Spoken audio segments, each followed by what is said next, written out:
Outlet पर होगा आपके सारे फिजिक्स के इंस्टीट्यूट मैथ्स और उसका सफाया। बस अपने फोन से क्वेश्चन की फोटो खींचो, क्रॉप करो और तुरंत वीडियो सोल्यूशन पाओ। डाउनलोड कीजिए डाउटनेट ऐप अभी या फिर व्हाट्सएप कीजिए अपने डाउट्स 8 400 400 400 पर।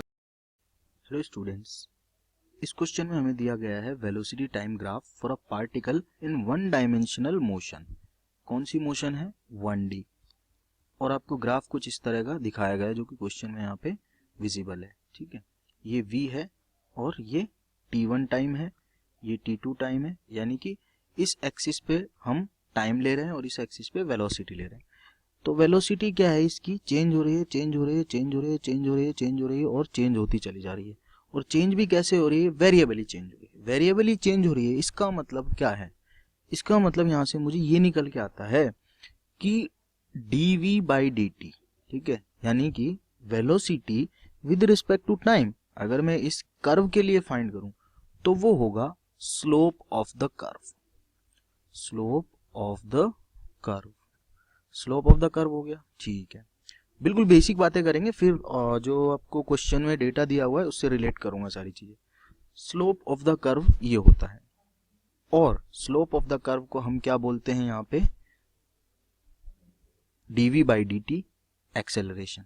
ठीक है, एक्चुअल में slope of the curve dv by dt होगा और dv बाई dt क्या होता है? Rate of change of velocity with respect to time होती है एक्सेलरेशन, डेफिनेटली एक्सेलरेशन होती है।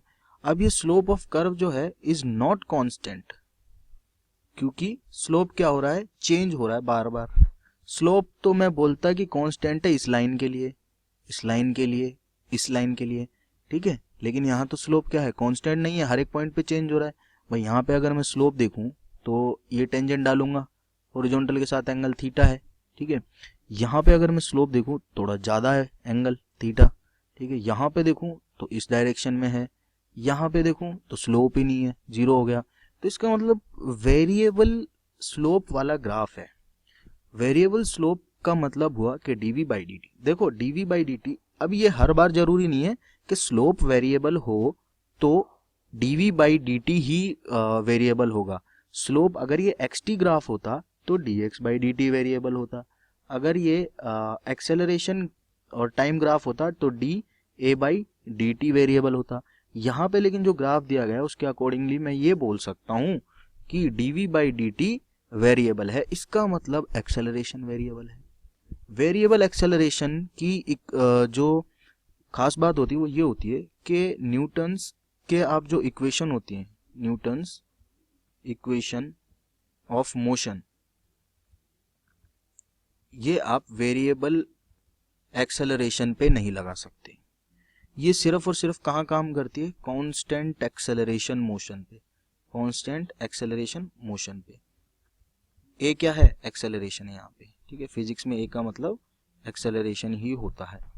तो कांस्टेंट एक्सेलरेटेड मोशन जो होती हैं उन पे न्यूटन्स लॉस लगा सकते हो आप, इक्वेशन जो न्यूटन्स इक्वेशन ऑफ मोशन होती है वो लगा सकते हो, 3 इक्वेशन।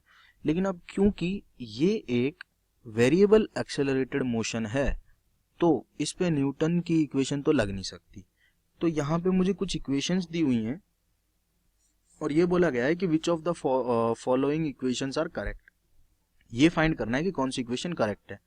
तो जिस इक्वेशन में इसने न्यूटन की मोशन लगा दी वो तो गलत है, क्योंकि वो तो कांस्टेंट एक्सेलरेटेड मोशन के लिए होती है और मैंने अच्छे से समझ लिया कि यहाँ भैया मोशन जो है वेरिएबल स्लोप वाली है, इसका मतलब एक्सेलरेशन उसका पॉइंट टू पॉइंट चेंज हो रहा है, वेरिएबल एक्सेलरेशन है, ठीक है। तो फाइंड करने की कोशिश करते हैं।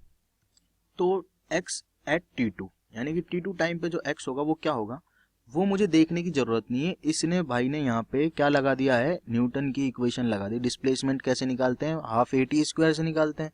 टी वो टाइम पीरियड होता है, टी वो टाइम ड्यूरेशन होता है जिस टाइम में उसने ट्रेवल किया है कोई भी पार्टिकल ने। तो यहाँ t1 से और t2 में, t1 से और t2 के बीच में लगाएं तो t1 से t2 के बीच में देखना है कि एक्सेलरेशन अगर वेरिएबल है तो ये गलत इक्वेशन है। तो t1 अपना ये रहा पॉइंट और t2 ये रहा पॉइंट। यहाँ तो बीच में स्लोप क्या है? वेरिएबल है, स्लोप वेरिएबल तो एक्सेलरेशन वेरिएबल, तो पहले इक्वेशन गलत यहीं पे। सिमिलरली दूसरी में भी v is equals to u plus a t लगाया हुआ है, लग ही नहीं सकती न्यूटन की मोशन की इक्वेशन। हमने सब चीज डिस्कस कर ली है, t1 पे भी नहीं लग सकती, t2 से t1 पे भी नहीं लग सकती। एवरेज, v एवरेज के बारे में देखते हैं। v एवरेज वेलोसिटी क्या होती है?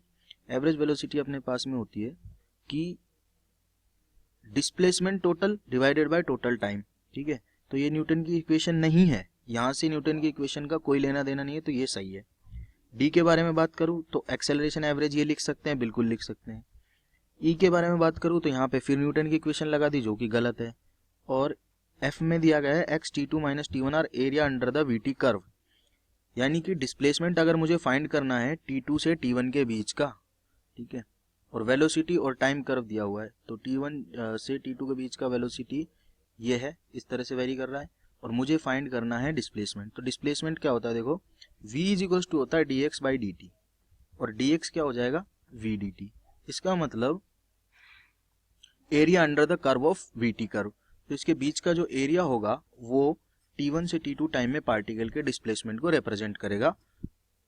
F इक्वेशन भी सही है। तो C, D, F are the correct equations. हमने डिस्कस कर लिया कि ऐसा हुआ क्यों, उसका रीजन सारा का सारा यहाँ लिखा हुआ है।